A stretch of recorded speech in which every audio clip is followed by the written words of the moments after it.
Operation സിന്ദൂറിലൂടെ ഇന്ത്യയുടെ അഭിമാനമായി മാറിയ കേണൽ സോഫിയ ഖുറേഷിയെ വർഗീയമായി അപമാനിച്ച ബിജെപി മന്ത്രിക്കെതിരെ വിട്ടുവീഴ്ചയില്ലാതെ സുപ്രീം കോടതി.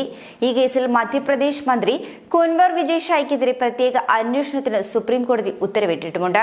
മധ്യപ്രദേശ് കേഡറിലെ 3 IPS ഉദ്യോഗസ്ഥരടങ്ങുന്ന അന്വേഷണ സംഘത്തെ രൂപീകരിക്കുവാൻ സംസ്ഥാന പോലീസ് മേധാവിക്ക് കോടതി നിർദ്ദേശം നൽകിയിരിക്കുകയാണ്.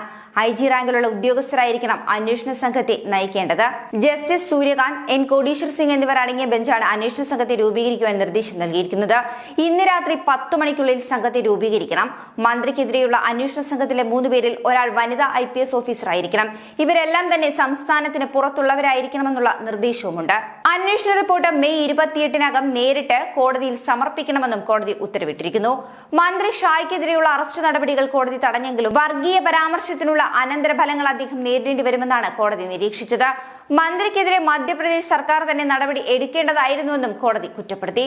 വിഷയം തങ്ങൾ സൂക്ഷ്മമായി നിരീക്ഷിക്കുന്നുണ്ടെന്നും കോടതി പറഞ്ഞു. അതുകൊണ്ട് തന്നെ അന്വേഷണത്തിൽ മന്ത്രി സഹകരിക്കണമെന്നുമാണ് കോടതിയുടെ നിർദ്ദേശം.